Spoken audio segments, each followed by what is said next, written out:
So I'm sitting here in my office doing some work today, and I just heard that the National Association of Realtors, NAR, just passed the initial motion to do away with coming soon. And basically it still has to go through, 3 or 4 more committees. They just had the meeting out in San Francisco, but it just passed that NAR will no longer allow coming soon, and that basically the new rule, the way I understand it, is that the listings that come on the market have to be submitted to the MLS within 1 business day from the time that the property is being publicly marketed. And that's publicly anywhere, like a seller puts it on Facebook, or you put it on Facebook, or you put it out on Zillow as a coming soon or whatever, which I'm sure Zillow is not going to like that at all, because as we all know, Zillow is massively in the business of selling leads, selling our own leads back to us because people aren't willing to prospect. That's another whole topic for another day. But Zillow is in the business of selling leads, getting in between the realtors and the consumers. So nevertheless, before it's advertised anywhere, no sign, no anything, you're going to have to put the property in the market within 1 business day of it being publicly advertised. And so I know that a lot of people have different opinions on this, but the whole idea of MLS is for cooperation. Years and years ago, like before the 1950s or whatever, they didn't have cooperation. Like one broker would have take a listing on a property, and really their brokerage is who sold it. So the advantage for the seller is the bigger the broker, or brokerage, then the more buyers that they would have opportunities to get in front of. There wasn't the whole idea of cooperation, the multiple listing system.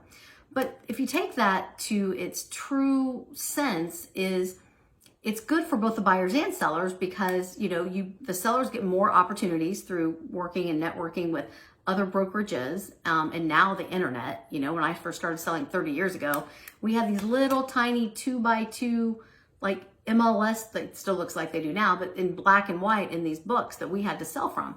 We didn't have the onslaught of the MLS where everybody can see everything out there. But back to the whole thing of cooperation, is it was awesome for the sellers because they would have more opportunities for buyers, and it was awesome, or almost more awesomer if you want to say, for buyers, because then they had more opportunities to find listings, because the real estate agents cooperated together with regarding the commission fees, because typically, and this is also a debatable topic, but typically the seller pays the commission. However, I always say that if a buyer doesn't show up, then there's no commission to be paid, right? So if buyers would interview more, like they probably should, there wouldn't be some mistakes sometimes that are made. But anyway, another whole topic. So kudos to the Dayton Area Board of Realtors, because we had some issues, and I am a huge proponent of coming soon, and not because I want to sell my own listings myself, nor have I ever done it that way, but because it does create hype for sellers. It creates energy, and it creates excitement. It gets a buyer enough time to know that a new property is coming on the market, so maybe they can rearrange their schedule so that they can get into the property right away.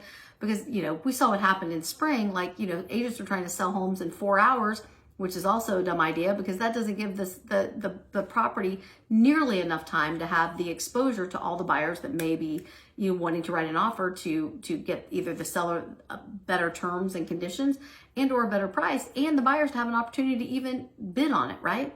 But back to the kudos for the DABR, is they saw the challenges that we were having with the coming soons, and how agents were putting houses, selling houses, before they even made it to the market, because they had their own buyer or something like that, which really isn't the best most times for the seller, But they came up with a delayed listing, right? And that's awesome, because I can't tell you, probably 90% of the homes I list, the seller needs to do something. They need to do carpet or paint or clean up or do something on the home before they actually list the property. But it allows us to get our processes in the way, and allows the seller to hire us and then actually get the stuff they need to be done to be show ready. And then they also have the coming soon, which unfortunately, when that happens, it does allow us to create hype, to get the word out there, to put the sign in the yard to let the buyers get all the benefit of knowing it's coming on the market, but it does start accumulating days on market because it goes into the withdrawn status. So there's some benefits and negatives to that.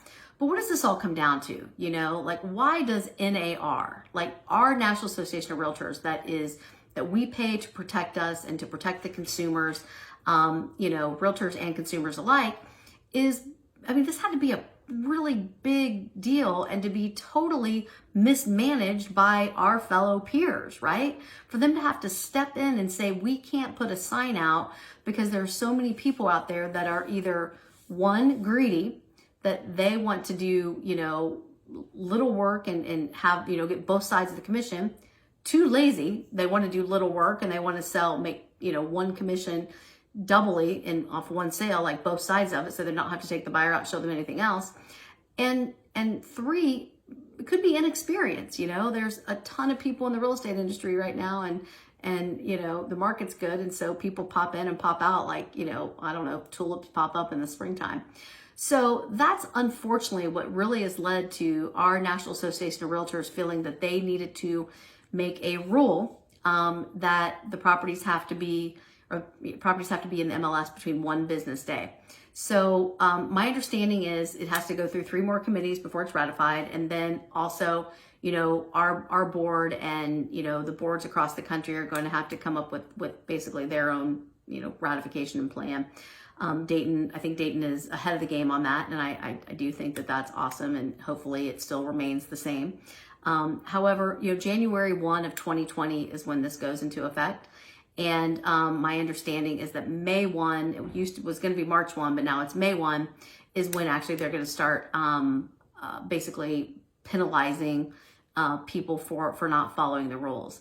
So, you know, my advice is to, you know, I'm edgy, you know, I like to push the envelope, but I'm also ethical.